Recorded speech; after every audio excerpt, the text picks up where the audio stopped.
The Gentrified Stoic Podcast. Welcome along to episode 2, part 2 of the Gentrified Stoic Podcast with Scottish cult hero Paul Craig. In this episode, we go deeper into Paul's story, from working shifts in McDonald's to teaching in the classroom to becoming the first ever Scotsman to headline a UFC main event. We discuss the sacrifices, the setbacks and the moments that shaped Paul's journey. We also discuss how Paul learned to become comfortable in some of the most intense and awkward situations ever. This conversation isn't just about fighting, it's about discipline, it's about purpose, it's about continuing to push yourself long after you've achieved the goals that you once dreamed about. One of the things I admire most about Paul is that despite everything he has achieved, everything he's built, he's still got an incredible desire to learn, grow and to challenge himself. There's a lot to take from this episode, whether you're a fighter yourself, whether you're a business owner, whether you're a parent, or whether you're just someone trying to make a better version of yourself. I think you can learn something here. A quick note before we do begin. Similar to last week, we do touch on some difficult subjects during the conversation, so please take care of yourself and protect your own energy while you're listening. I genuinely believe some of what we discuss might help people who are struggling, but equally we're just two men trying to figure it out. We've got no idea what you're going through. As always, if you enjoy the conversation, please subscribe to the channel, leave a like, share the episode and let us know your thoughts as well. Now sit back and enjoy episode 2, part 2 of the Gentrified Stoic with Paul Craig. I still feel the effects of getting punched in the head. There's certain things I can't, my memory recall's very slow. And I know that, but that's part of the business. I signed up for that, but I didn't sign up to be a guy in his 40s with no mind. And that's happened. When I look at young guys who are fighting in places like Cage Warriors, and they're going out and they're putting on these performances, and it's a bloody affair, and they're taking so many repeated hits to the head, and I'm like, that's cool if you're earning millions for that, but you're earning like £1,000 to go into the octagon and take CTE. Like, you need to think of the longevity of your life rather than the longevity of your career in the world of mixed martial arts. Right, I want to know what my body's capable of, but I also want to know that my body's going to be fine well into my 70s, into my 70s, 60s, 50s, whatever it is. I need to know my mind and body is going to be fine. And as I said, I know my mind's starting to slow. I feel it, and I feel the recall. And even my kids will be like, my youngest daughter, like, she'll make jokes about it when I do that kind of stuff. When I slow down and I actually like try and recall something to tell her, I'm like, and I do this thing where both my daughters have got very similar names. One's Maya, one's Millie, and I'm like, I'll confuse their names all the time. But that's just because their names are, not because I'm old. It's more common than you think as well. There's a lot gets thrown at the human mind in this day and age, man. So don't get me wrong, I'm not downplaying the fact you've taken a lot of punches in the head. There's punches to the heads, but there's also, like, you think about all the junk you eat as well, and you think about the alcohol you eat, and like we were speaking about it earlier, like, see, drinking sugary energy drinks and just so easy because it's an instant gratification with the sugar hit, and with the caffeine hit, so you're like, oh, they're really good, aren't they? And by the end of the week, you've maybe had like 5 cans of Monster. And that's good for some people. Some people having a can of Monster every single day. And I use Monster as an example, but there's obviously other energy drinks out there like Red Bull or Rockstar, whatever it is you drink. But we're just putting all this shit into your body, and we're like, why is dementia so high? Totally. Why is cancer so high? Like, and it's maybe just because technology is getting better and we're catching it and we're knowing that's what it is. But when I was growing up, I don't remember there being as much of this in my life. Totally. No, I firmly disagree with it being. I mean, okay, there's an element of it that yes, we have more screening technology and capabilities, so therefore we are capturing stuff and we're recording more, and but like it's. I wrote this thing the other day I was telling you about it, called like the rest. You know, on the 4 big killers, we have made almost zero progress over the last 100 years in tackling dementia, cancer, heart disease. What's the other major killer? I don't remember, but is it stroke? I can't remember. But we basically made zero progress. If anything, we're kind of going backwards. Yeah, we're definitely regressing. If you look at what's happening in because the day-to-day life, we're trying to patch this up. rather than fixing the issue, which we know. Why is there an increased chance of getting heart disease and they're getting younger and younger? And it's through diet. 100%. Like I get it, like you're obviously there's some stuff that parents will pass on to you genetically, but the vast majority of people who have like cancer, heart attack, diabetes, all this kind of stuff can be fixed or reduced by diets, 100%. But how easy is it to go and grab a McDonald's? How easy is it to like, I've not got my lunch with me today. By the time I got home, I'm going to make lunch. It takes me 20 minutes. I'm going to have to chop veg, blah, blah, blah, blah, blah. I'll go to KFC and I get instant gratification and it tastes good. It hits all your, like, I'm hitting fat, I'm hitting protein, I'm hitting carbs. It's just, tell me why we're in this moment where we just fill our bodies full of chemicals and then go, how am I unfit? How have I got cancer? Or like, even worse, they go, right, let's meet up this weekend to have a drink and talk about how depressed we're feeling. Aye. Like, well, one's maybe hitting the other. I know, and I totally get it. Like, alcohol, for all the negative it is, it's a very social thing where it brings people together, blah, blah, blah, blah, blah. But the way we drink in the UK is ridiculous, man. It's nuts. Like, when you think about like how they do it in places like France or Spain, and they'll have a couple of drinks, we're like, we're going out this weekend, bam, boom, boom. Next thing you know, you're waking up next morning saying, oh, I feel like shit. I don't know why I feel like shit. And then you try to then go to the gym on Monday and you're like, I still feel like shit. Or do you? Because you've just absolutely sank 6 cases of beer and then you then had a Chinese to kind of make yourself feel better and you're wondering why you feel like shit on Sunday and Monday. Tanked your sleep for a week, ain't you? Or add into alcohol as well when they're taking drugs as well, sticking gear up your nose and you're like, how do I feel depressed on Monday morning? How? I'm shocked you feel depressed. Like, you feel depressed because you've just basically this massive like high on your body's dopamine and all the serotonin and everything in your body's just all over the place, and then your body's trying to regulate itself. And you tell me why young men are trying to kill themselves. You tell me why, and I use young men, but young people are killing themselves. Why all these risks are so high? And it's because it's the lifestyle we live. We live fast, we die young, and we want bigger cars, want bigger houses, want bigger holidays, rather than being like, no, you know what I want? I want a healthier body. Well, so that's amazing because it's genuinely the sort of main driver for doing this beyond having great conversations with really interesting people, but there's no great role models for young guys out there. No. And it is young guys in particular that's suffering. I don't ignore the plight of women, but I think young guys in particular, you've got kind of 2 extremes. One which is really subservient, anxious males, which are kind of, you know, the after effect of this Me Too movement. You've got these guys that just don't know how to exist anymore because everything that has historically been taught about how to be a man is kind of frowned upon. And don't get me wrong, you know, there's a big difference between a king and a tyrant. But then you've got these people on the other side of it, which, you know, calling the manosphere, who, by the way, get a lot of it right about looking after yourself and you know, putting yourself first in some elements and whatever. But there's all the toxic fucking shit that comes with it as well. And it comes down to education as well. Like, right, these guys in this manosphere world are doing some good because they're getting young guys to look after themselves. Totally. But you've got to remember, these guys are just learning on the job as well. They've not went to university or had, that's a very broad statement to make, but they've not had that higher education or known about, like, a lecturer. If it's a lecturer telling you about how to look after yourself and blah, blah, blah, blah, blah, the vast majority of people are not listening. But they're listening to these young guys who are putting themselves out there, making great content. So I understand why people are magnetised to them rather than going to a professor and listening. This guy actually knows what he's talking about, and what he's saying is right, because these guys are selling them what they need. The guys want to hear that they're doing all right and they're looking after their body and they're putting in the right fuel. Right, they probably don't know how to deal with the concept of women and all that kind of stuff, but it comes down to parenting as well, man.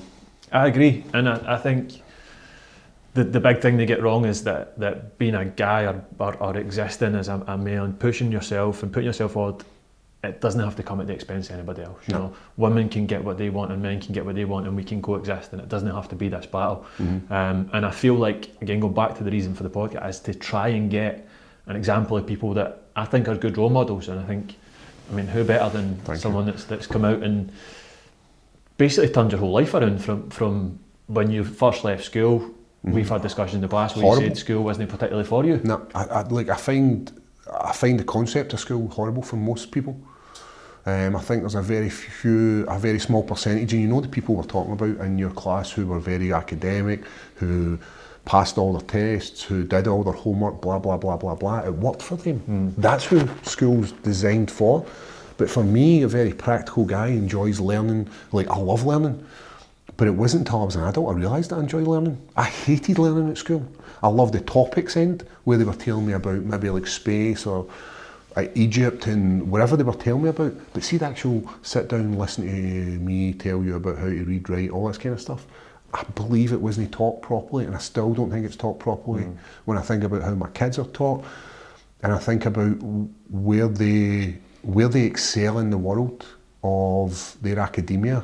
It's through more practical stuff, and I know schools are trying their best. By God, I know they're trying their best. They're bringing in these courses like mechanicking courses, like hair and beauty stuff, which is more steered to what they want to do in their career rather than what they want to do for enjoyment. Like they're steering kids into just, you enjoy makeup, you're going to do a makeup course, and you're going to go to that makeup course, and you're going to go to college, and blah, blah, blah, blah, blah. We're already setting them up, just let them learn. And I get it. I get you want to learn, you want to get kids to learn so they can get a career, blah, blah, blah, blah, blah.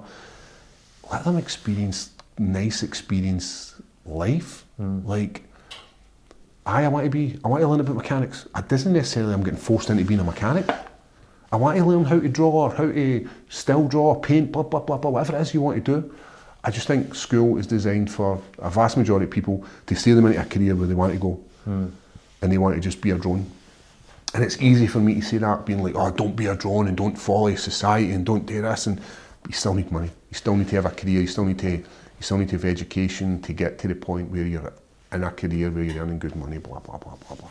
But for you, I think it's easy for me to say it's just the biggest excuse, or it's easy for someone else, to say it's just the biggest excuse you can give, because, I mean, you left school at, what age were you when you left school? I was actually asked to leave. I stayed on to 6 years because I didn't know what I wanted to do. So all the way through school, struggled massively academically, had a nice group of pals, but I'm a big believer you're a product of your environment. By the time I hit third year, I stopped hanging about with the people who I was just hanging about with, and started making real connections with people.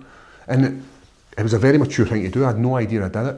Like, when I look back now and I think, man, I made some really, really good decisions there as a kid. I wasn't steered in any direction. So what do you think? Because, I mean, you told me literally that you would be passing people shooting up in your streets. Craigneuk was a horrible place to grow up in.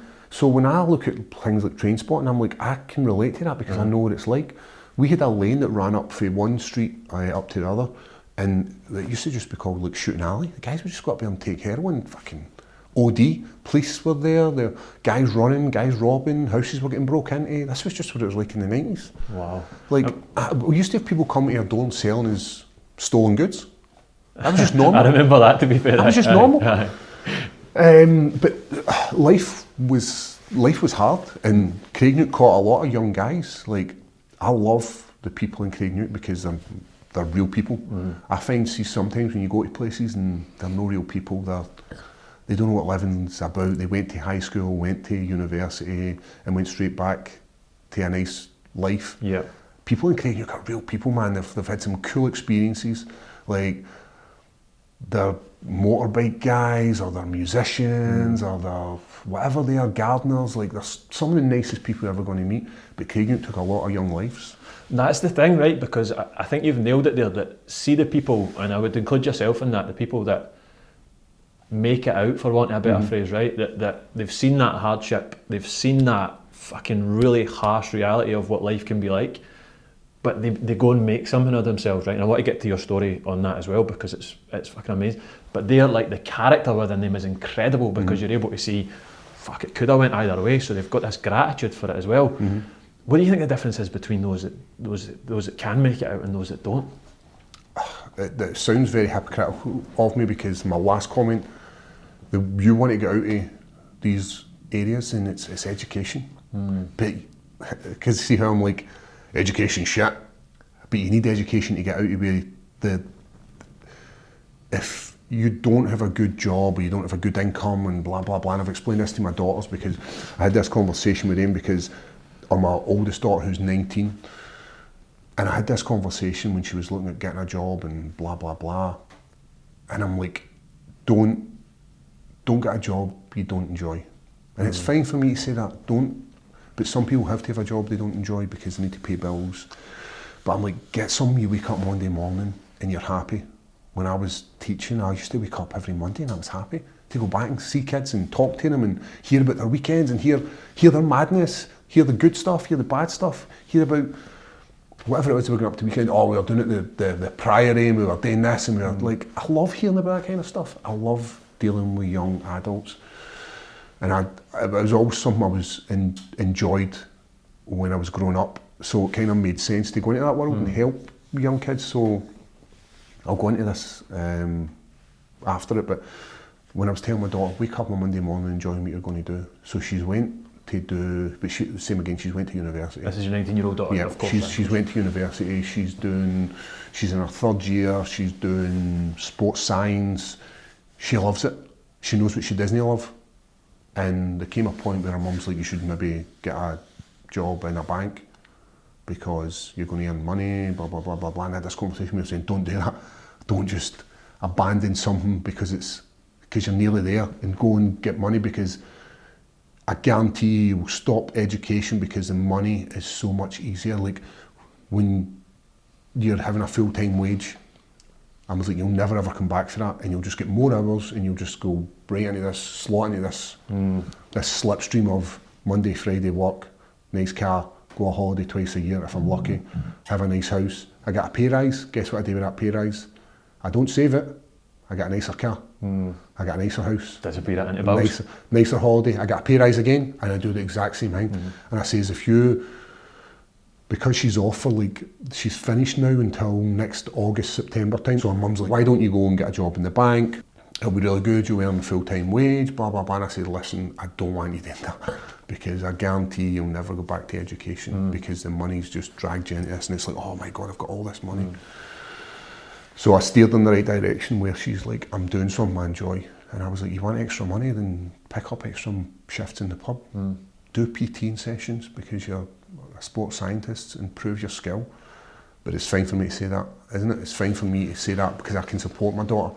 Not everybody's got this opportunity. I understand, and that is the gift that you can give your kids, and I think that is it's very hard to capture that in a phrase if you like. I know, and I always feel bad saying, oh, tell your kid this, because that might not be the path for your kid. Totally. And I always feel bad saying, like, you want the best for your kids, you want a better life that you had for your kids, and you want to give them a better start, and that's all I want for them. But it's easy for me to say that because I'm in a place where I can support her. She crashed her car and I was able to support her getting a new car.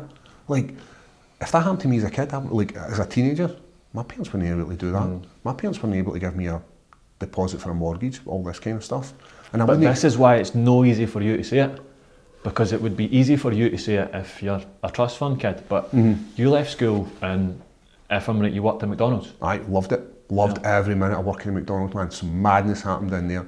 But then reality has to kick in, and the reason I left McDonald's was because I was 18 and I was going to be a dad. I was 18 years old and I was going to be a dad, the same age my daughter is now. I was going to be a dad, man. I was so fucking no equipped to be a parent at this time. And I had to sort of double down on myself and work my ass off to provide for my daughter because I didn't want her growing up with her dad being a fucking loser. So I worked my ass off to get to a point where I was able to support her and give her a good life, and I stuck by her mum for a long period of time, but we weren't happy. Right. And at what point do you sacrifice your happiness for the happiness of everybody else around about you? And I had to make a tough decision because I was in love with somebody else, and from that find somebody that grows flowers in the darkest part of you. Like there's a great song with that line in it, and I found somebody that just inspired me to be better than I was, which sounds great. You find people then, it's amazing. Life can be good, but my work ethic never changed because I'd looked at my dad and I'd seen how hard he worked every single day, putting up with my mom's shit, putting up with three Waynes who were wee arseholes. Like, we were the worst kids ever, man. 3 kids, growing up in Craigneuk, fighting every night, mum threatening you every night, wait till your dad comes in. My dad's just done a 8-hour shift and he's having to come in and discipline kids, man. So I respect my dad massively. And he passed that on to me to work really hard for my kid. And then I had another kid, and the same again, just trying to work hard to be better than the guy I was last year. For them. And so you go back to the McDonald's, so you loved it, but you just went, right, at 18, man, that's a young to become a dad, right? It was horrible. I had no idea. And if it wasn't for parents who were providing us with money, I ended up with my first council house, and the council was there to help you. The government will support you as much as you can, but if you're a scumbag and you're not going to help them, then why are they going to help you? And for everybody shits in the government and shits in the council, they provide me with a house, they provide me with a safe house for my daughter, for the ability to her to grow up to be a young woman. But that's a phenomenal example of what that's supposed to be used for, right? So again, if I'm getting it right here, you leave school, you go into McDonald's, find out you're going to become a dad. Yep. I then leave there and start working, and I applied for a job in a whiskey bonding factory, and I started speaking when I went for an interview. I'm really good at selling myself, whatever it is. I'm honest, so when I start speaking to this guy... That's if it comes up against Stevie Ray.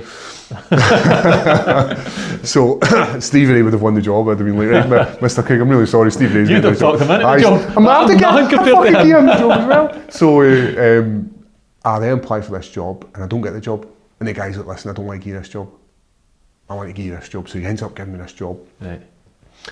And the same again, I'm still young. I have no idea what I'm doing. And I start working, and I then end up working in a supermarket. My uncle gets me a job in there because the money was better and hours were better, and I was like, right, cool, because I was working crazy shifts in this whiskey place. So then I end up working in Sainsbury's. Right. Loved it. I've loved every single job I've done. For all the bad things that happen with working in these places, like you hate it, I have to go up early, I get paid shit wages, blah, blah, blah. You meet some really cool people. I loved everything I've ever done. And then I go through there. I then was a postman at one point, loved that job. Just to fly about in this wee red van and pick my daughter up from school and deliver post. But it blew my mind that people would take 4 hours to do these runs, and I could do it in 2 hours. I ran every single...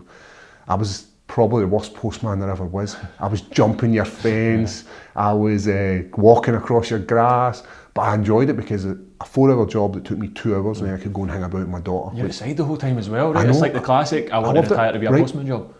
Hands were always cold, feet were always cold. I didn't care because I had a job where my daughter's only maybe 2, 3 at this point. She would have been 2 because she was still potty training. Right. And I remember I used to get up early in the morning, do everything I had to do, get my run done before 12 o'clock so that I could go home and spend time with my daughter. Amazing. And then I would help her potty train, and then I would go back out at 6 o'clock at night to then go and collect the post.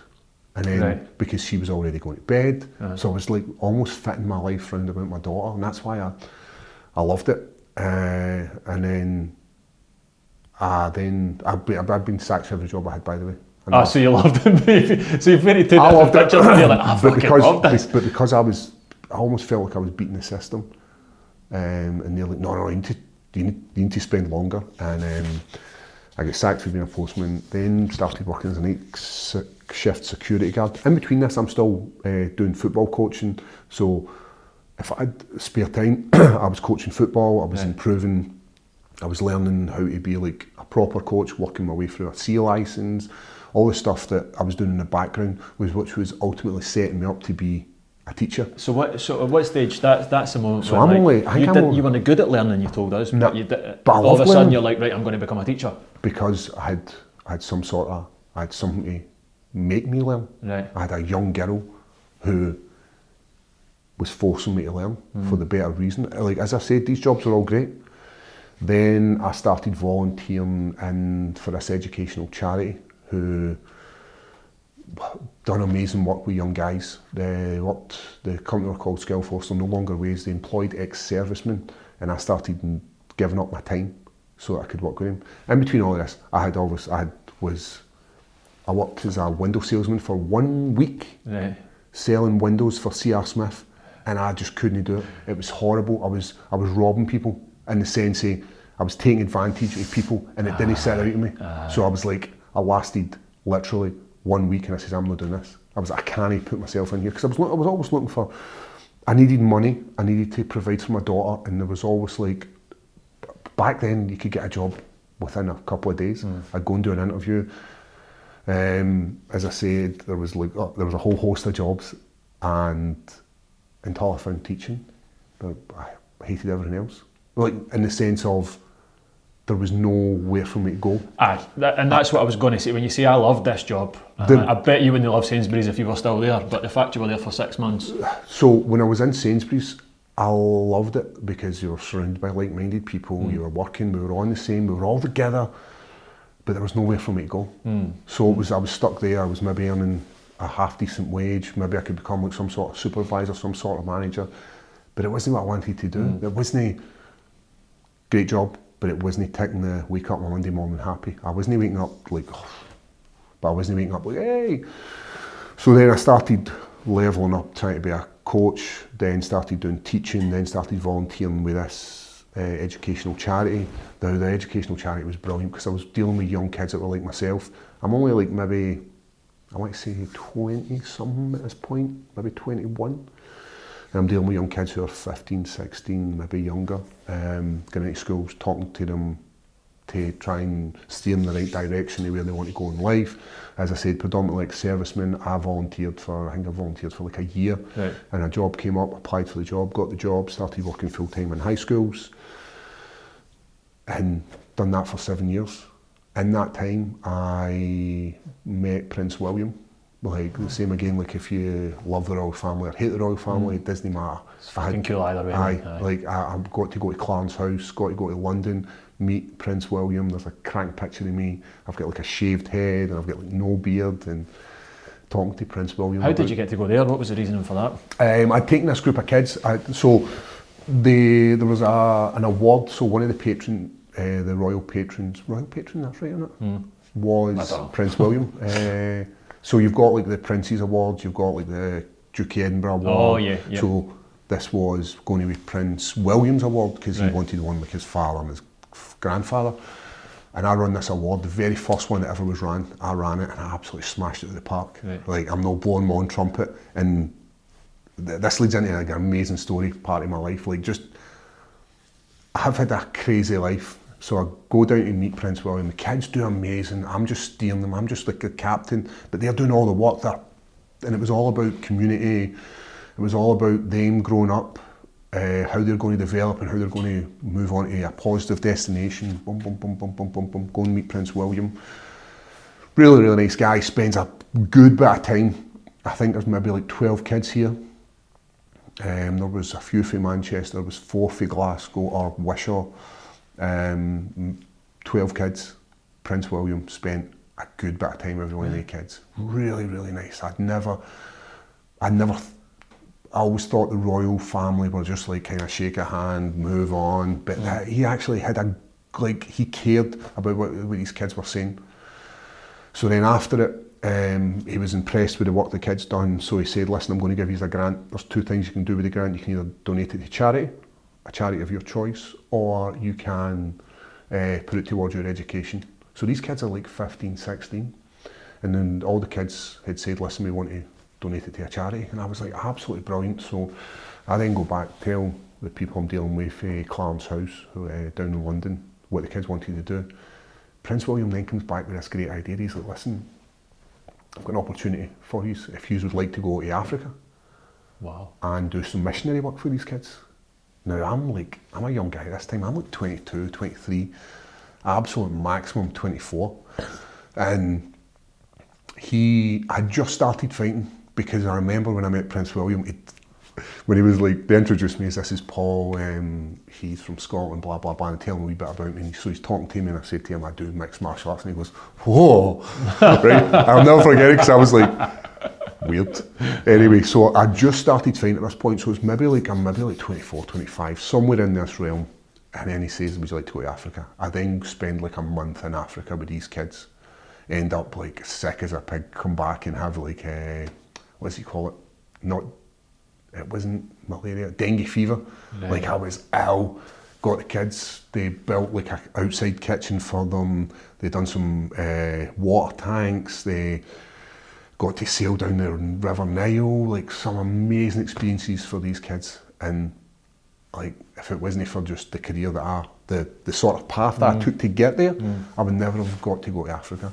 Incredible. And you don't know who's going to be sitting in a position like this, telling that story that, you know, Mr. Craig took us away, and that was the moment that shaped. Like that's incredible. Like I still have contact with these kids. Like really? they're grown men now. They're in their mid-20s, wow. And they're all doing amazing. They're nice kids. Like. I enjoyed the experience I got to go to Africa. I'd taken 4 for Wishaw, I'd taken another 2 from Manchester, and they spent a long period of time in Africa. And some of these kids had just got a passport to go to Africa. Wow. Which is amazing. That is amazing. Like, and I was stressed. I was so stressed, it was unbelievable. Having to make sure, because if anything goes wrong, it's on me. I remember one of the locals had touched one of the young girls. So she was from Manchester and he touched her breast, and I sort of lost my shit. Wow. What the fuck are you doing? And but the charity we were working with was called the Henry Van Strabenze Memorial Fund. So what happened was this guy came from a really nice family. His family wanted to start up a charity for him to do missionary work in Africa, because that's who he was linked to do. And we were dealing with like it was a predominantly white company, and they had workers who were helping out the kids and for building. They were actually builders from Africa, and one of the guys had obviously sex assaulted one of the girls by touching her breast. I lost my shit because these kids are under my. This is one of the girls that was over with you. This is one of the girls. She was only she was only let's say she was 16. Right. So I lost my shit with this guy. I was going to fucking panel him, and the guy who was looking after us had then intervened and had then spoke to him, and that guy they sacked him. He wasn't allowed anywhere near the school. But the thing what he said was, it's a lack of communication. So he's speaking in it was Kampala we ended up in. It was went to Uganda, and then when we fly into Entebbe, we then drove like 6 hours to Kampala and then drove another hour outside, so we're in the middle of nowhere. Right. And this guy goes for this girl, like it wasn't like he was like, whoa, it just touched, but it still didn't sit right with me, so I fucking had to intervene, and this guy had to intervene. This guy was then taken off the building site, or taking off the crew that were working there, because, and then he's like, so when I'm talking to the guy who's looking after us, he's like, it's a lack of communication. He just didn't understand. I was like, I don't give a fuck. Like I've got 6 kids here. They were like young adults, and I was like, and this guy's fucking sexual assault, and I kind of lost my shit with this poor guy who's just trying to like peacify, like kind of sort it. Girl was okay, like it wasn't like. I think she understood what the guy. He wasn't. I don't think he was a fucking sexual deviant. I just think it was a lack of communication, but it still didn't sit right with me. And obviously having young kids, fucking lose my shit with this poor guy. I was going to panel him. The poor pacifier guy, it's alright, I guess. But then I'm still losing shit with both of them because they were still under my not my protection, but my. No, of course you've signed up to look after them. The last thing I want to do is come back and have to deal with like the shit that goes along with that, like because I never protected these kids under my supervision. But what an experience, and even for the kids, what an experience, like to paddle down the River Nile and see crocodiles, and it was amazing. Sounds incredible. I know. So you've almost had 2 shots at sort of finding a why, right? You know, you have this in the sort of wellness sphere, everybody talks about finding your why and finding your purpose. You had this, you left school, weren't really sure, all of a sudden you've got a daughter to look after, That was the why. That's your why there, right? But then you find this. You find yourself in teaching. That's clearly something that's been really, really, really close to your heart. And at what moment, how do you go from, like, you're in McDonald's and you're in Sainsbury's and you're doing the night shift? How do you then start discovering, actually, teaching's for me? It was through football. Right. I've always got a good manner with people. Right. I don't think I'm a bad guy. I've never been a bad guy. Like, obviously as a kid I was a bit of a pain in the arse to people, like, and I would push my boundaries, but I don't think I was a terrible guy. So when I started coaching football and I realised I enjoyed it, I enjoyed dealing with the young guys. I'd started like a community football in my local area. Craigneuk, there wasn't a football team, we'd never had a football team, so I'd started this youth football, dealing with young guys who were like, I want to say they were like 13, 14, that sort of age, and I enjoyed it. I really enjoyed it. I enjoyed dealing with the young men, and it wasn't just the coaching element here. It wasn't just me, all right guys, kick a ball, pass it here, score here, blah, blah, blah. It wasn't that. You've brought more meaning to that. You've then thought about developing them as people. It was actually talking to them. It was more the, a great way to look at it is a positive male role model. Totally. We don't have many of them in the world. And just showing these kids, so holding myself with a bit of respect. I wasn't telling them they were wee arseholes, or I wasn't like being shitty to them the way school is shitty to most young men. I find that's where, I find school is where most young men fall down. So where do you get your identity in it? You're either an achiever or you're like, something else. What's cognitive behaviour theory, where you're a product of your environment. So whoever you surround yourself with, and it could be like-minded people, they pretty much shape you. It's not your parents. It's who you spend your time with. So these young guys grow up, and if the teachers constantly fucking hit them, they kind of put them into these groups. You're the clever kids, you're the sporty kids, you're the popular kids, you're the wee arseholes, you're the fucking Neds, you're the drug addicts. And you can almost guarantee that most of them are coming from similar households as well, aren't you? Like the kids that can achieve have got... they build their group. And that's where I think the vast majority of people are steered.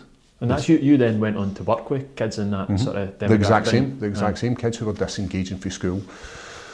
That's originally where it started, at kids who were disengaging from school, who didn't want. So I had all the experience of that. Listen, I didn't engage with school. I hated it, and I think I steered the vast majority of kids in positive areas in their life.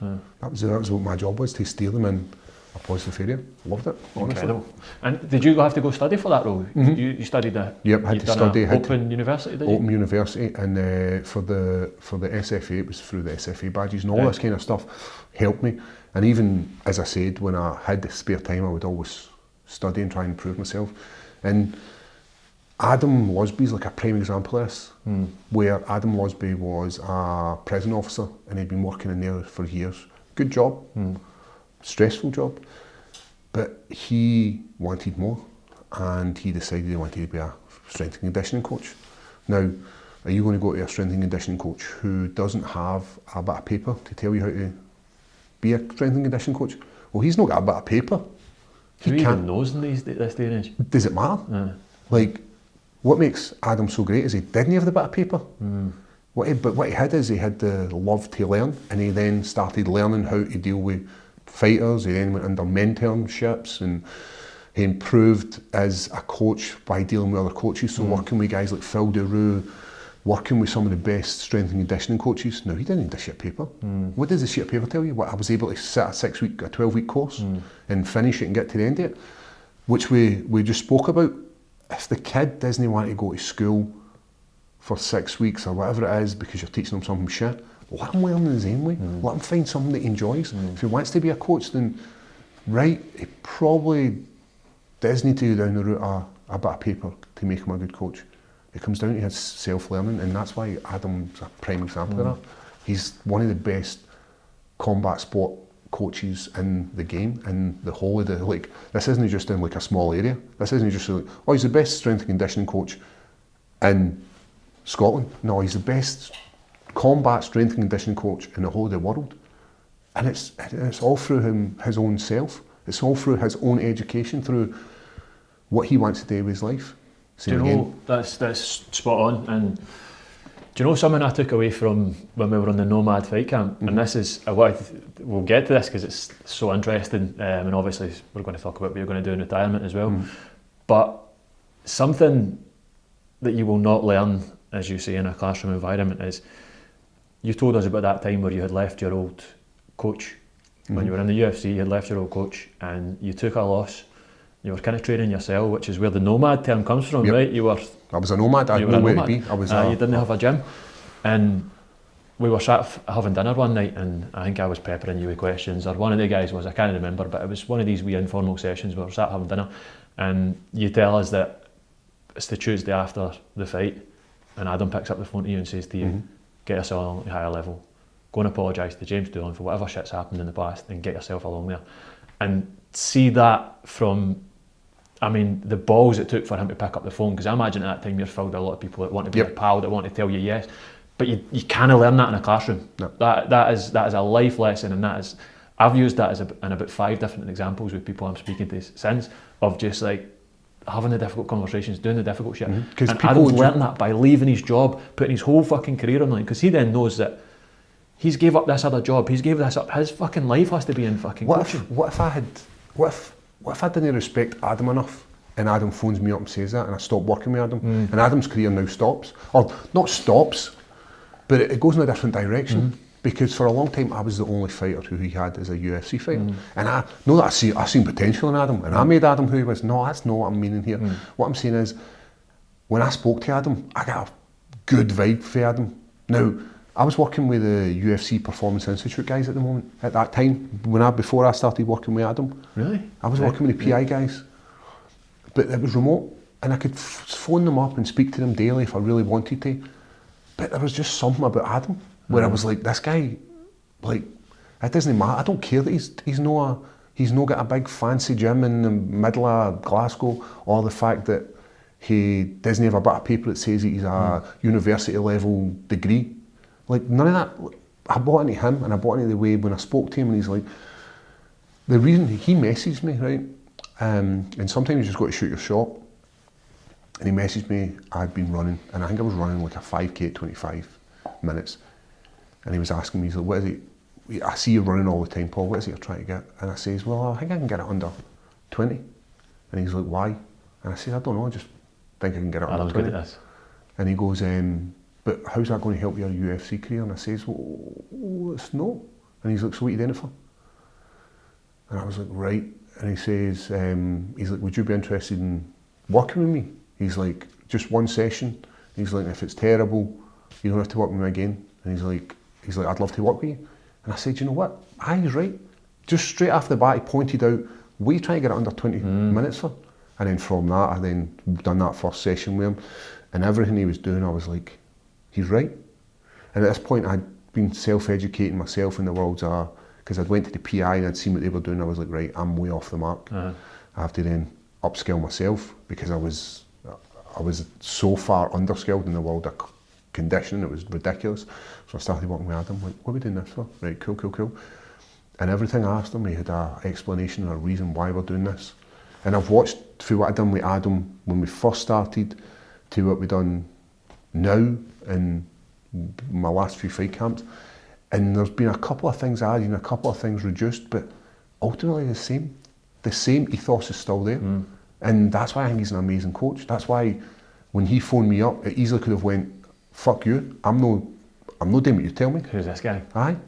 But I had chosen Adam like I'm fucking almighty, I have chosen you. But I wanted Adam to be part of my team because I liked him and I liked his whole thing that he brought to it. And the same again when I asked him, when I would go to him and have these conversations about the difficult, like, what am I doing right, what am I doing wrong? Like, he never once insulted my previous coach. Never once would be like, because that's not his job.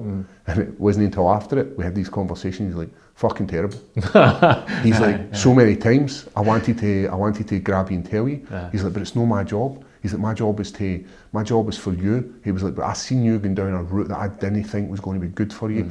And he said, I had to phone you that day, and gave me shit. And I remember coming off the phone and thinking, aye, he's right. But he had to have that difficult decision, which easily could have backfired on him. Oh, 100%. Could have resulted in me going like, fuck you, who are you talking to? But as someone that cares about you. I knew it came to a good place, and that's why when I respect a guy as much as I respected, or still respect Adam, that's why I was like, right, you're right. I need to do it now. And I'd done it as soon as I come off that phone. And as I said, I had to take my medicine for the guys in higher level. But I think there's a few things that fucking people listening to this can learn from you, and difficult conversations are those difficult moments, like that willing to put yourself into the suffering and home learning in order to become a teacher. Yep. The suffering of quitting a career you've just studied for however many years in your house to be able to do. You found your why, your daughter's your why, but you found your purpose, what's going to, and then all of a sudden you're going to quit that and go take a risk. Because I mean, that is the storyline of films. I know. Like someone's going to quit it and try and become, it's in Friends, it's in The Fighter, but it's incredible. And then, so having those difficult moments, pushing it.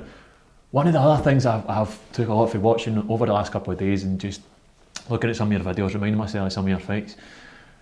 And the thing I can't get over the most with you is your comfort on your back, fucking taking strikes to the head, and just being uncomfortable. Just looking for that moment, and you can see it, seeing the ankle leg fight, where you can see you're going to shoot it, like boom, there's me. How can you get that comfortable in that fucking difficult a situation? It's time under tension. It's like anything. How do you get better at being a runner? You run. How do you get better at being a jiu-jitsu guy who fights off the bottom? You need to be there. So when I first started BJJ, I was big. I'm much bigger than everybody. For my whole career as a training partner, I was too big for people. So for me to be on top and just smash people, I couldn't do it. I didn't want to just be a big guy. So anytime I was doing jiu-jitsu, I would be on the bottom. Right. I would start in this negative position. So time under tension. You want to run for 4 hours, then you can run for 4 hours. You want to be on the bottom, then you can be on the bottom. Now you're going to take some shots and you're going to have to work to get in these positions, and there are going to be some days you're not going to get what you want. But it's about being in the uncomfortable positions. It's being comfortable in the uncomfortable. What is it? Is it Wim Hof that says that? Being comfortable in the uncomfortable. I don't know, but I'm sure he says it's like the reason you sit in that cold tub for the 9 minutes or whatever it is you're sitting in, it's being comfortable in the uncomfortable. So I put myself in these dangerous positions, and even today in BJJ, I'll put myself in dangerous positions. Now, I might get tapped, and I can't use it as an excuse, and I'll never ever say to MD, but I'll let you take my back. Yeah. I would never say that to MD. If I get tapped, I'll take it in the chin, be like, yep, you caught me, well done. And I wouldn't be like, I put myself in that position. I don't care enough about how I look to people, or somebody goes to me, I tapped Paul Craig, good. Like, you're doing something right. It doesn't matter what I'm doing, what my game plan is. So I just put myself into these difficult positions, found out that as long as I've got certain points, I know I can hit any submission. And if you go back and watch the Shogun fight, the first fight, it's still to this day one of my favourite fights. Like, why is that? I just took it. I took it a week's notice, 3 days before I go out to a week's notice. My friend Gary Thompson had phoned me and he says, Shogun Sam Alvey's out for Shogun. He's like, great opportunity for you. And I messaged straight away and say, can I have? You shot your shot? Shot my shot, and I got it. Fly out to 3 days before I fly out, I'm sparring or I'm drilling, and a guy punches me, splits my eye open, busts it open. And had to go and get like stitches, so they stitch up my eye. So I never even told the UFC because I was not missing out on this chance. Fuck. And in the media, I'm wearing a baseball cap, so you can't see it. And then the day before the weight cut, I have to take out the stitches with a pair of nail clippers, stitch them, undo them.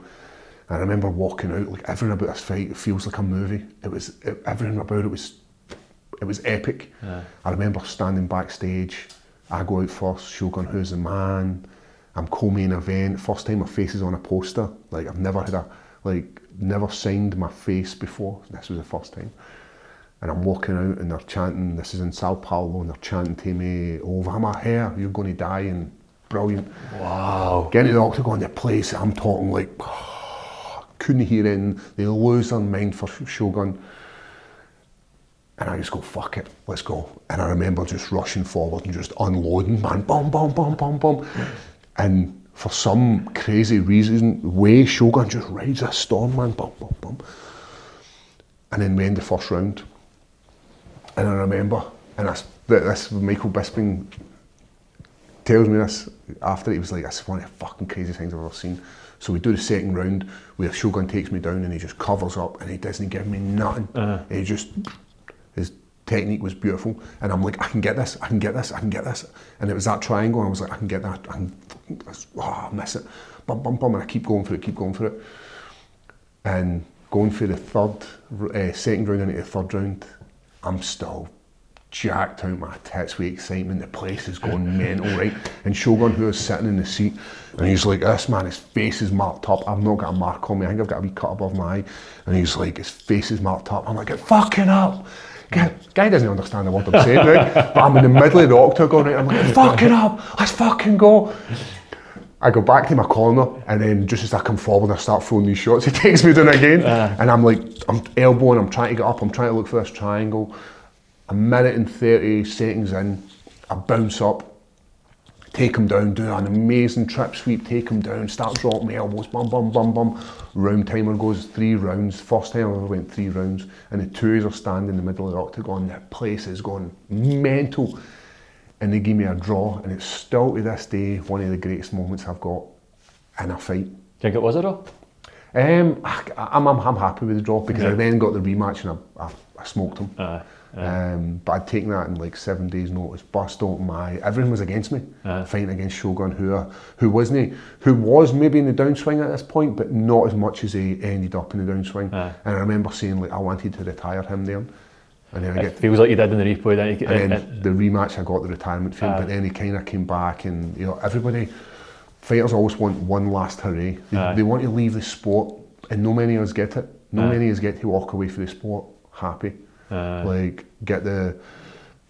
few weeks and months ago, Michael Chiesa left the sport, and he got a package. He got the victory. Everything was brilliant. And we don't all get that. Nah, it's no all Disney movies, is it? No, the way I left mine was beautiful. And a great experience as well. Never told anybody. Nobody knew I was retiring. Really? I'm talking like my wife, coaches. So the octagon was the first time that. First time, because I remember going to Kieran Reid and I said, cut them off, and he says, are you sure? And I says, aye. And he says, you know what this means, don't you? And I says, aye. And he says, you sure? And I said, cut them off me. And he cut them off me, and I sat him in the middle of the octagon. And I had too much, I was like too emotional. I didn't mind losing. Like, I got to a point where it wasn't about the wins or the loss or the draw. It got to the point where it was like, this isn't for me anymore. And you know it's not for you.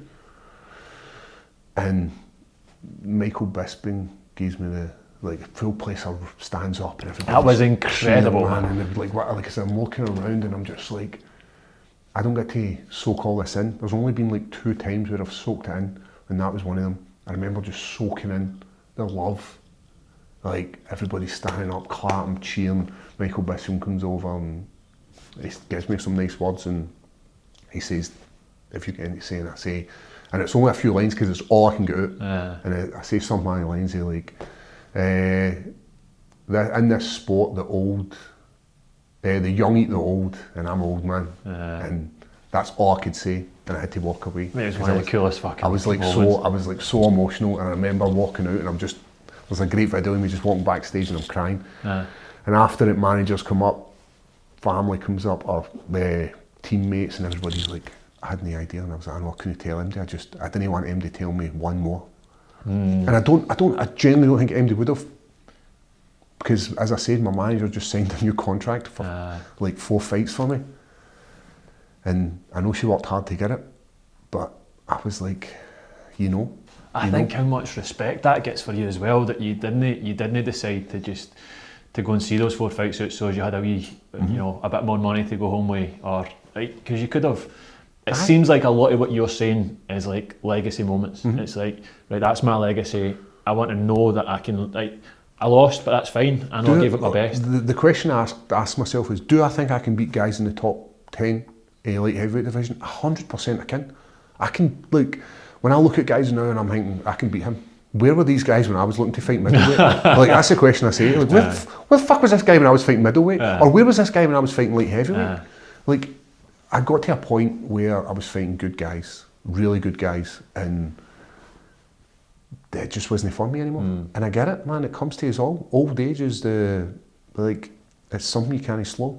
So one thing we've all got in common, right? We're all getting older. Aye. And there's going to be guys in the UFC, and when I think about, like, this isn't a slight in Chris Duncan. Chris Duncan, I think, is an amazing fighter, but he's getting in wars. And he's at his early days of his career, and he's far surpassed me with how quick he's blasting through the ranks. And he's got to a point where he was fighting Mike Cano and lost, but he still headlined the Apex card, but he's taking loads of damage. And I'm just like, is it worth it? It's fine for me to say, is it worth it now? Because I can look back then. But when I look at him and I'm thinking, he's a young guy, and he's in wars after wars. When I think about his last 4 fights, he's taking some massive hits. And I just don't want to see that guy in a few years and be like, you were the man. You were the man, and now the UFC are using you. Because they do, and it's not negative. The UFC isn't using you for a negative point. They're a business. They're riding the wave, aren't you? Aye. They're like, when you're hot, and they want to keep pushing you, and they want to keep putting you in against fights where you put on performances. They don't care if you win or lose. All they want is the wars. And I totally get it. They're in the business, and I hope Chris Duncan makes a lot of money and makes a lot of good memories and gets out early, because the last thing I want for him to be is a shadow of himself, because he is a nice, sharp, articulate guy, and I don't want him to get to the point where the UFC have just used him and put him out to pasture. I understand it. Please like, subscribe, comment and share. You hear it on every podcast you listen to, right? To be honest, I kind of daftly thought it was all about ego. It was about moving people up the charts, and for that reason I never really engaged with it. But as I've started to build the Gentrified Stoic, I'm learning just how important this stuff actually is. Every like, comment and subscription tells these platforms that the content is worth showing to more people. And I would love more people to see it. That's not because I want to be famous, but it's because I want to build the Gentrified Stoic into something genuinely meaningful. I want it to be something that can help people at every stage of life, from someone who is in the pits of despair and looking for a way out, all the way to someone who's in the final, just needs that final bit of inspiration to go and smash a big life goal, and everyone in between as well. I want to do that first and foremost through good conversations and through good role models, and through showing that there's another way than the one that many of us have been shown. But if this can one day grow into something that makes money, I promise that I will immediately reinvest it. Not just into making better podcasts, but into helping people access professional support, into supporting charities, helping local athletes chase their big dreams, and supporting organisations that are already doing this incredible work in our communities. So I'm asking you, from the bottom of my heart, please take a few minutes to subscribe. Like the episodes, watch them in full, leave a comment telling us what resonated with you, share them with someone who might benefit from them. Because if you do that, you're not just helping the podcast grow, but you're becoming part of a community that can genuinely help people out. And to those of you who supported us from day one, sharing episodes, commenting, liking and spreading the word, we see you, we know who you are, and again from the bottom of my heart, thank you. We're just getting started, but please join us in making this something that can make a difference. Thank you. Do you have any regrets? I used to think I regretted going to middleweight, but I don't. Seem to reflect back on it now, and I'm like, you know what? It was a good, cool journey. I got to fight in Glasgow. I got to fight in London and put on an absolute performance and beat the brakes off that Brazilian boy. Like, don't regret that at all. Do I regret taking the fight with Brendan Allen because it was a quick turnaround? No, I don't, because I remember having the phone call with the UFC. I'm in Boston and they said, listen, we've got an opportunity, would you like to fight here? And I says, it's too soon. I still had to go to Singapore, and it was like a 5-week fight camp. I says, I can't do it. Can you give me a few more weeks? And he says, aye. How about this? And I says, right, perfect. Now I knew it was still too soon. I know now it's still too soon. I knew then it was too soon. Because the issue with going to middleweight was I used to have to, I drastically took everything out of me. took all the fat out of me, dropped all the muscle mass, and middleweight took a bit away from me each time I done it. Like, it took something away from me. It was a tough cut, and I've never missed weight once in my whole career. It's something I've never ever done. I've got integrity to make weight. If I say I'm going to do something, I say I'll do it. And the bounce back I need going for being, so that's why my first middleweight fight was so good, because I was still a light heavyweight who cut to middleweight. So then what I should have done was build back up and then cut, but I never built up cut. So it wasn't like, I didn't get back to my 100%. You're never operating at a healthy, aye, so I wasn't healthy, level so again. then I go down again, and then they say you want to fight in Brazil, maybe, aye, cool. And I go down again, you want to fight in New York, aye, cool. See, by the time I fought in New York, I had nothing. Probably by the time I fought in Brazil, I probably shouldn't have taken that. I probably shouldn't have taken any of the fights. But I mean, then you talk about the Shogun fight where you say, you take like, opportunities. you know, if that didn't go the right way, you would have been saying, I could have been like, that. I took that fight, it was short notice. But for the health implications that came along with middleweight, they were huge. But you don't regret it? I don't regret it, because it's a cool journey. Like, I was in some shape. Like, see, looked at me, I was fucking boom, abs, pectoralis, man. I was yoked, mate. I was tight, but in that I had to look that good, and that's the best I've ever looked physically, not actual fighting wise. I had to lose a lot. I had to lose, so I started at like 100 kg and had to cut all the way down to 84.5 kg, and everything was packed in. I had no white blood cells. My white blood cell count was so low.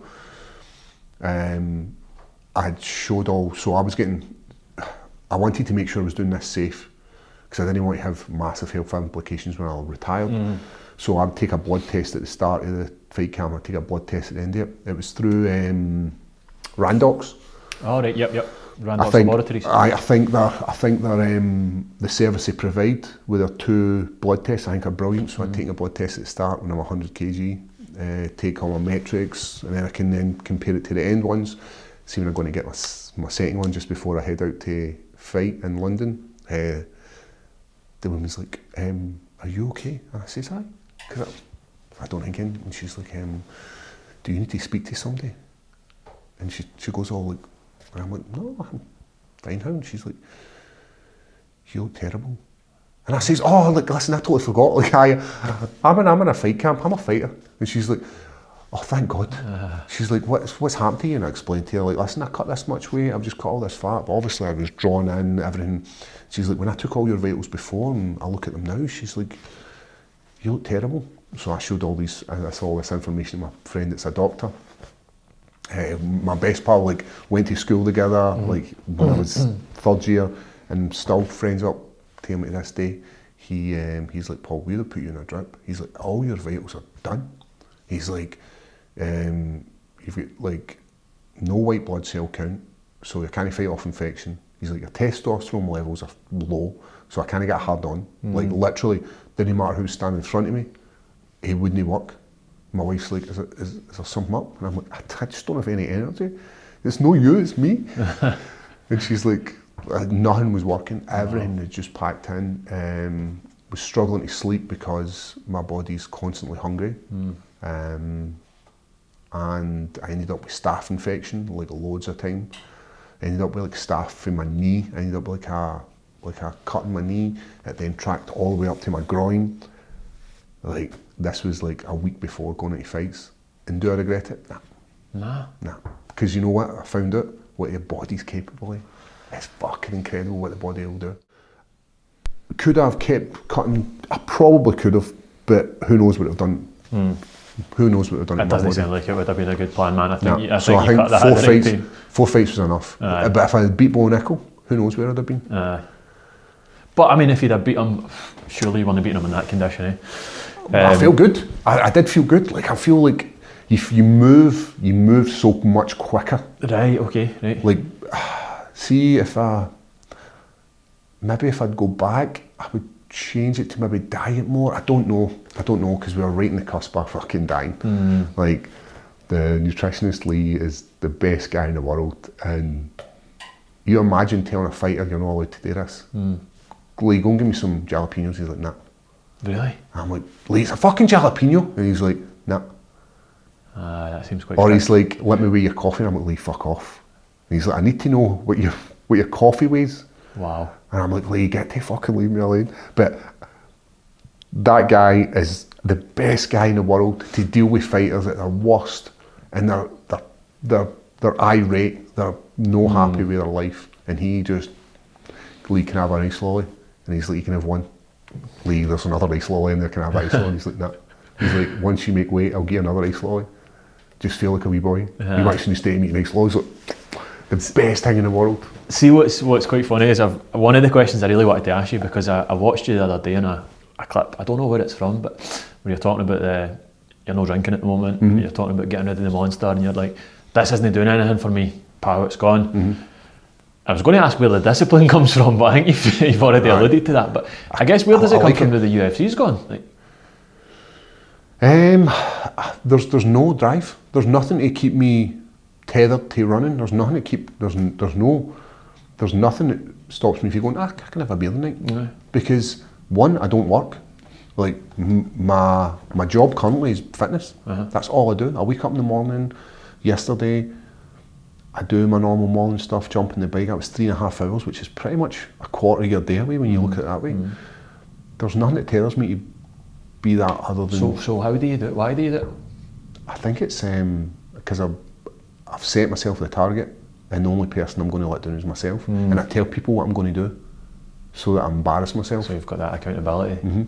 So then if somebody says, hey, you're not meant to be drinking, and people do chin me for it, because I normally do, is it like, what day is it I go and run and have a beer?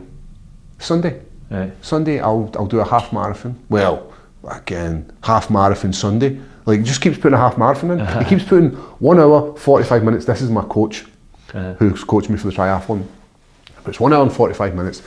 Now, if I'm getting to 20.9 kg, do you think I'm not running the half marathon? Of course. Like, I'm running a full thing. So I've been running a half marathon, and then I've been going into my local boozer, because that's where it ends. And I've been getting a Zero Guinness, and it's absolutely tremendous. It tastes so good. It's so creamy. I'm still sweating all over the place, and I'll just sit there, have a beer, and just decompress, and then I'll head back up the road. But people will be like, I thought you were after the drink, and I am, but I can still enjoy zero alcohol. Oh, I love a zero. They're zero. Brilliant.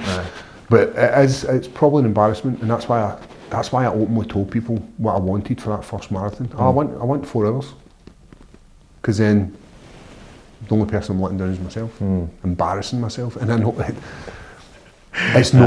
I know it's not an embarrassment. Is it an embarrassment to finish a marathon? Absolutely not. Is it an embarrassment to finish it under 5 hours? Absolutely not. But for me it is, and that's why if you go back and you check my Instagram, is there anything about me running a marathon? That first marathon? No. Because I'm embarrassed. Because you're aye, fair enough. So the discipline comes from the big goal and the setting the goal and the making it quite public. I set it, I make it, I put it out there into the world for people to chin me if I don't do it. And it's the same with Ironman. I tell people what my plan is. I want people to hold me accountable. Why are you not running today? Like, there's no reason why I don't, so I'll finish and I'll go swim. I'll go and do an hour swim. Now, there's nobody forced me to do it. My coach isn't like, hey, you should be doing this. My coach sets me the plan, and he just keeps adding to it, and I just keep doing it. And how do you feel on it? Is it feeling good at the other end? Is that kind of compounded? It's rough. Yeah. My weekends are rough, man. I'm like, especially the Saturday, I do a 3.5 hour cycle outside on my actual road bike, and it's bullshit, man. I hate it. I start with good intentions and I feel great, and I'm like, and I can't listen to music because I get really annoyed with myself, because I'm frustrated, because I can't pull big numbers, because I'm fatigued. My arse is killing me. It's cold, it's wet, it's miserable most of the time. And then I have to go out and run a half marathon on the Sunday, and then I have to then do the whole thing again. Have to do the 3K swim on the Monday, then have to do like a cycle, it's just Groundhog Day. Wow. But if I don't do it, what would I be doing? If I wasn't doing that, would I just be sitting in the house feeling sorry for myself? I could have been the best in the world, drinking beer, eating shit. I need to have something to focus on. I need that's why my retirement's been, I believe, an easy transition from being retirement to not being a big fat mess. And I'm no slagging boxers, and I'm no slagging Prince Nazim because he's a big fat dude, and I'm no slagging like Ricky Hatton, RIP, but these guys were so disciplined in their whole career, and they were in great shape, and then as soon as somebody allows them to, there's nobody there forcing them to do anything, they just eat, drink, do what they want, and this is what happens to them. They blown up. So I'm like, I know this happens to fighters. I know it happens to athletes. Doesn't matter what athlete you need to have some sort of discipline. I need to do the Monday to Friday or the Monday to Monday training 3 times a day every single day, and I need to do all the other stuff that in between, all the rehab stuff, all the stretching, bum. And that you say that it's for fighters and it's for athletes, but again, when I think about who can you influence the most, right? All these people from every age, from your own up the way, down the way. But we look at these young men who have got nothing to get up for in the morning, who maybe don't have a job. But they're at that same stage where, like, without discipline, what are they going to do? And it, like, so if you just change my age, I'm a young guy who's 15, 16 or 18, I've just left school, I don't have a job, which I don't. What stops them from doing exactly the same thing I'm doing, but just steer it in the right direction? So if it's marathon running or it's education, and it's very, I hate being preaching hypocritical and being like, well, this is what you should be doing. Like, so if you're a young guy or woman and you've left school and you've not been able to get a job, because I know the job world is hard at the moment, I know it's hard to get a good job that you deem as worthwhile, just by getting up in the morning and spending like an hour doing something, spending an hour. A reason, I've got another good analogy I use, and it's make sure you've got a goal that gets you up in the morning, and make sure you've got a goal that gets you to bed at night. Because if you've not got either of them, if you've not got a reason to go to bed early because you don't have to worry about getting up, then you're going to go into this world where you turn your day into night, you sleep during the day because you're lazy. I hate preaching to people, but if you're not going to bed at a reasonable time, then you're going to get up later, and you're going to be lethargic, and then you're not going to be able to get ahead of the day, and it's like, oh, what have you done all day? Oh, well, I've just lay in bed. And then so if we're looking at this young guy or girl and their parents are like, what the fuck are you doing lying in bed all day? Because you're a lazy bastard. There's nothing to get them to go to bed early, and there's nothing to get them to get up early. So you need to have something that gets you up early, and it could be education, it could be the fact that I'm going to run a marathon, it could be the fact that I'm going to try and become an architect, but I need to spend, and there's so much stuff out there. If you want to become an architect, you can be an architect. You can spend an hour every single day, every single morning, dedicated to just learn the theory of being an architect, using social media, AI, using books. There's so much out there. And the same again, if you've got time at night, why would you not do it? And in this flip, if you're a grown man and you're hating your job, change it. Do something you enjoy. There's so many people out there who use higher education, open university, to steer themselves in the right direction. But I run a full-time job, and I finish at 6 and I've got to spend time with the family, and bum. Man, you can find half an hour to educate yourself if you want to go down another route. If it's AI, you want to become proficient in how to use AI in your business, then do it. Spend half an hour, because I guarantee you spend more than half an hour watching shitty TV, you spend more than half an hour fucking scrolling in your phone, and you just get into this world where you're like, oh. I've not got time. Did you see what they wore at the Met Gala? That's fucking out of order. But I guarantee you spend more than half an hour sitting in there, and it's just a case of taking that time and just steering it in the right direction. Incredible, man. And it's great for, I say it all the time, it's great for me to say that, because I know what I need to do. Everybody can do it. There's no reason why you just can't go, every fucking Wednesday morning I get up at 5 o'clock and I'm going to spend an hour from 5:30 to 6:30 every single Wednesday morning doing some personal development, be it reading a book, personal reads, or if you want to do personal development books, like, I'm trying to think what they're called. What are they called? Like personal help books. Personal development, self-help, that kind of stuff. If you want to spend an hour doing that and you don't have any time, then do it then. Or if you want to start a business, you spend that hour doing that. That hour then becomes 2 hours, that hour becomes 2 hours every other day. Don't get to the age of 50 and be like, what if I coulda, woulda, shoulda, like you say. What if I just spent that time doing something? Yeah. And I don't think I was a great fighter. I do not think I was a great fighter. I had just incremented life better than most people. That's all I did, was put it into chunks and found time to train when I needed to train. And I still believe that. Like, you ask any of my coaches, there's far superior guys in the gym, but I just worked the same way I'm telling you to work now, to be better. I want to become an MMA fighter, do the exact same thing. You want to become a ballet dancer, do the exact same thing. We're in such a good world at the moment where we've got access to everything you need. Books, you can get a book on anything. When we were growing up, we never had this access. Internet wasn't as great as it is now. You can sit on your phone and download a whole fucking encyclopedia on one thing if that's what you want to do. Don't get to 50 and waste it. Amazing. And I couldn't agree more. I think I always say the very same stuff to people starting out in business, people leaving school who are looking to get into business. Like, I said it at my leaving speech when I left my last work as well, where like, I was not smarter than many people in the room that I left. I wasn't the smartest at school. I was never the brightest. I never applied myself the most. But I think I took a chance. I worked hard on taking that chance, and I stopped giving a fuck about what people think long enough to just fucking get the head down. Like right now in social media, there's so many people who have something to say if you step out of line or step out your ass. But I mean, look at what it's done for you. So, you know, you leave school, or even think during school, you know, you were in with crowds that were going to get you in bother, you decided to go elsewhere. If you just say elsewhere, you then got into music, you had friends who were applying themselves.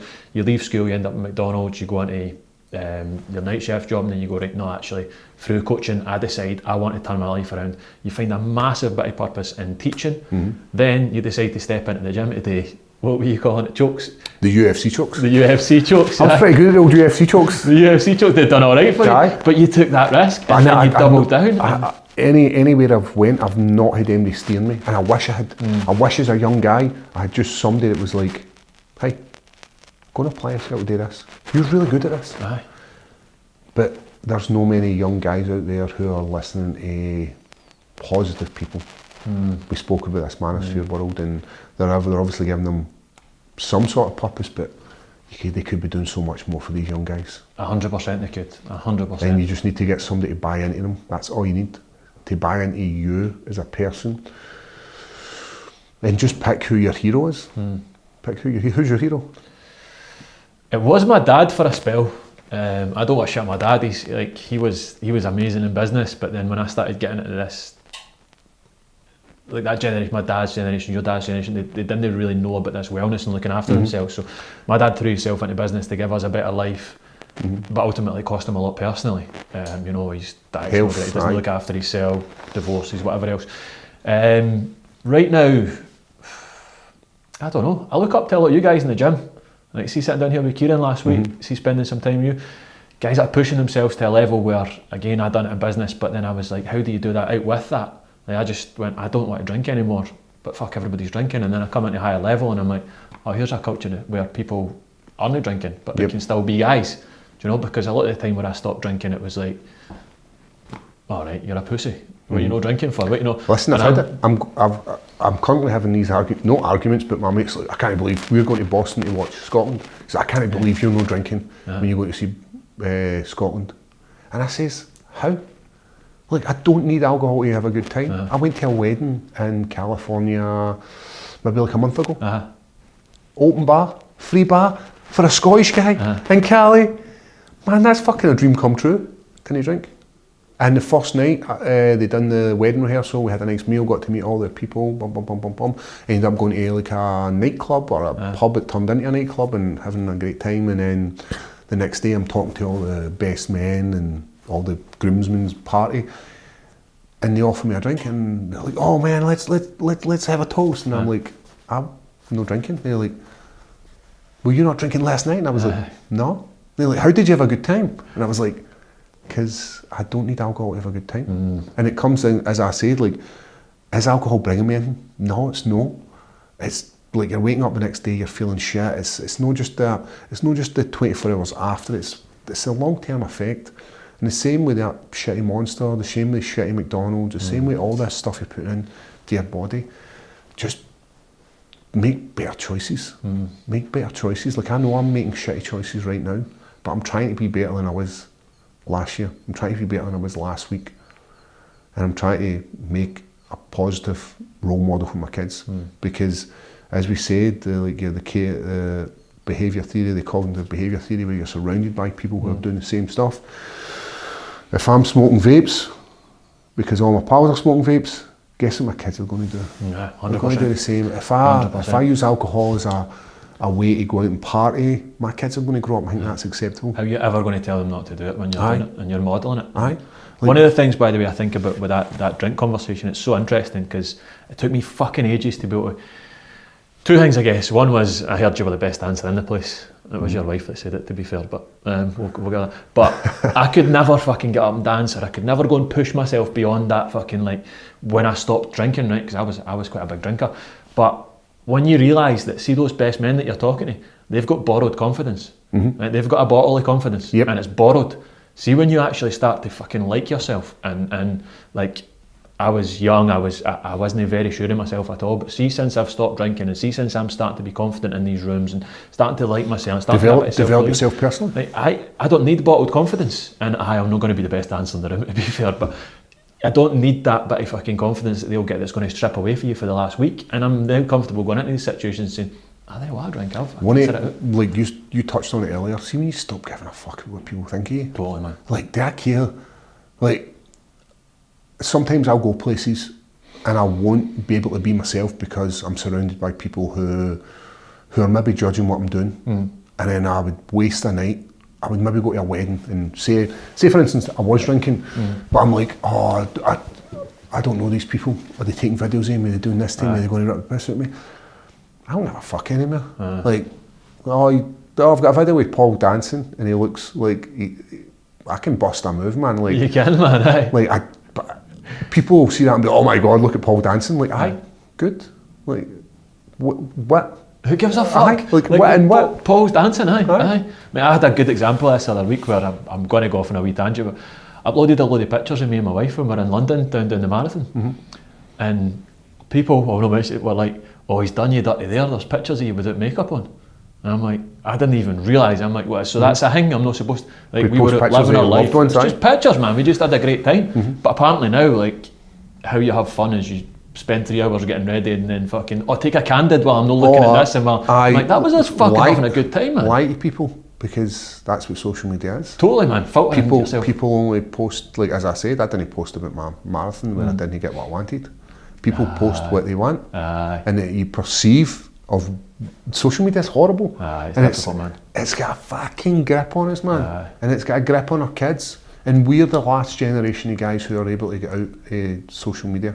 We actively know that it's wrong, whereas the kids now don't. This is life to them, innit? Kids are growing up fucking vaping, playing on their phones.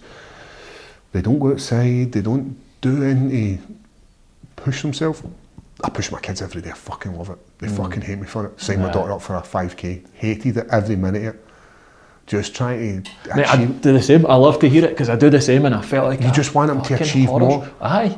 But then see when she, like, we signed Johnny up to a race, my wee girl, and she fucking hated it, right? And I'm going to him, oh no. She hated the training, sorry, but then she done this race, and then she smashed it. She didn't stop, and she's got this wee medal. And me, her and Robin had done the Edinburgh Marathon Festival on the same weekend, and you're like, I still remember that day, she still remembers that day, Robin still remembers, like, it's fucking amazing. Right, but the pictures. What you have to put yourself through today, it's fucking... My youngest daughter before, so I had a rule, no matter what age you are, no matter what you're going through, you're doing something in the house, you're not tidying it like that, but I fucking should make them tidy it, wee jerks. They have to do some sort of physical activity, so my daughter didn't pick, so I put her into wrestling. Right. And I was like, I'm going to go to wrestling. And she was like, I don't want to do it. And I was like, I gave you a chance. You wanted to do dancing, you do dancing. You want to do gymnastics, I'll put you in any club you want, but you're doing something. You're not just coming home from school and going straight to sitting in your bed or playing the computer. Or I was like, you need to have some sort of discipline while you're doing this. I remember just after saying it on to Matt's The way I felt it was like I was sending her to your death. Like, I was like, listen, win, lose or draw, it doesn't matter. All I want you to do is do something that scares you. I was like, you're safe. I was like, nothing's going to happen. And I remember walking away and go, try to stifle this cry. I was so sad. I was so like sad because I didn't even want to have my daughter hurting like that. After it, see the confidence it gave her, as you said about the run, it was so amazing. She felt so good that she'd beat somebody, knowing the skills that she has learned through wrestling. And I wish she'd stuck at it. But then she was like, I want to do dancing. And I'm like, cool, we'll get into dancing then. And now she's dancing, and the same again. She goes there like 2 hours a week and she's brilliant. They just pick up things so well. And it doesn't matter if it's like dancing, just get a kid into doing something that scares them. Totally, because that's what you're trying to aim for in that marathon, isn't it? Is like the pushing yourself when it's hard, and what they feel at the other end. It's one of the most difficult things I think about parenting is we've got this sort of playbook on, if you watch anybody that's at an elite level, it almost always comes from an incredibly critical parent. Pushing them. David Beckham, if you watch his documentary, he basically just says, I wanted my dad to tell me I was good at free kicks, and he wouldn't do it. And it's like, that pushed him to be the best in the world. I know. And you've got that playbook, but like, I'm really just trying to strike this balance where it's like, you need a bit of that, and you do it like, you can't have your kids hyper emotive either, do you know? They can't break down at everything, so you kind of do have to have a bit of that. Don't be silly, but don't be silly killed me and made me repress my emotions too much. But try to find this balance between like pushing them up the wrestling mat where they might be crying, but then that sense of achievement and what's right and what's wrong. It's fucking so hard, man. It's a tightrope, isn't it? I know it is, and I have these conversations where like I tell my kids that I'm scared. Like, that's brilliant. But like I've had the conversation with both kids when they were. I used my daughter, who I signed up for the 5k, only 5k, but she wasn't doing enough. She was letting her use it or lose it, and that's what I said to her. I was like, either doing something or I'm forcing you to do something. I'm not just having you doing nothing. Like, do something to improve your fitness.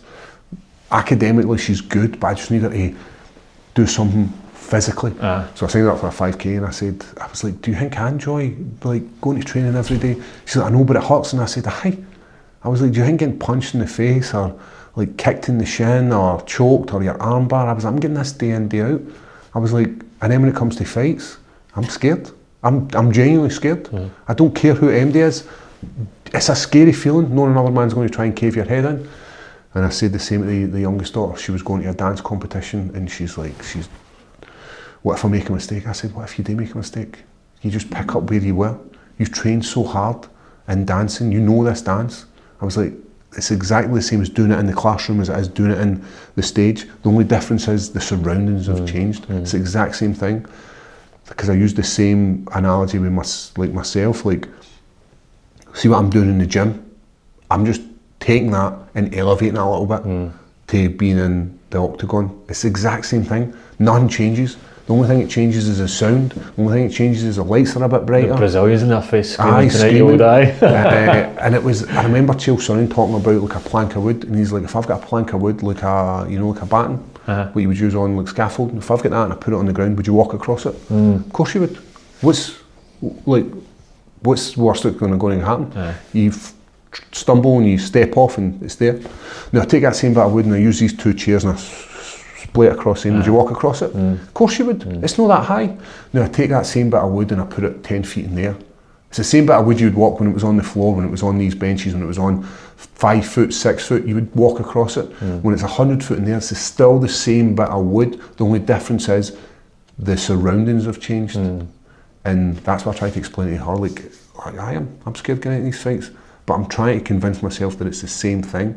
I know it's the same thing. It's MMA. I just have to take it and put it into a fighting situation. And I'm telling her the same thing. Whatever you're doing in the dancing studio, you're doing on the stage. The exact same thing. The only thing is people are watching you doing it now.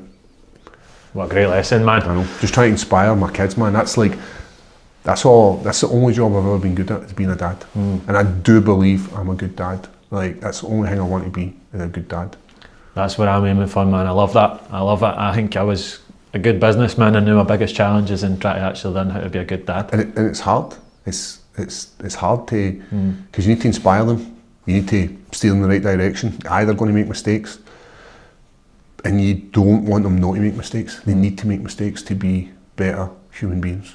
The only reason we are good is because we made so many mistakes. I don't say we're good.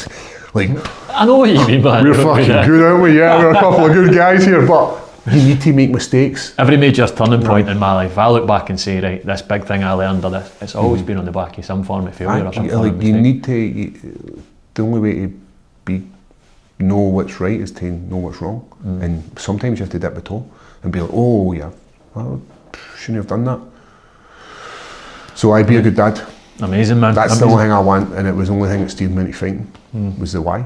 We spoke about way back at the start of this podcast, is the why. Why do you want to do this? Because I want to be a good dad. I want to provide for my kids. How can I do it? Work hard. Doesn't matter how you work hard. Yeah. Full circle, man. What better way to finish up? So if people want to follow your journey, listen to you, maybe attend your Nomad fighting camp, maybe even learn for you, you've got a couple of seminars coming up, where can we keep in touch with all? So social media is just Paul Craig. For some cool reason I'm just the only Paul Craig. Never paid a fortune for that handle, did you? No. First fight. One of the first things the management done was got me that Paul Craig. Oh really? So I only know one other Paul Craig, actually personally know him. And I was at this, it's crazy. I'm at a Biffy Clyro gig and I got a message from a guy called Paul Craig. He turns out to be the Biffy Clyro's manager. And he takes me back and he says to me, he's like, I used to type in my name and I used to type in Paul Craig and his stuff would come up, and then all of a sudden now he's like, no, when I Google myself it's Stu Stewart. You've ruined that. So that guy's like, So you can catch me in any Paul Craig. I use Instagram a lot. Not a big fan of X or Facebook. I don't really tend to use them. As you said, the Nomad fight camp's something I enjoy coaching. I love coaching.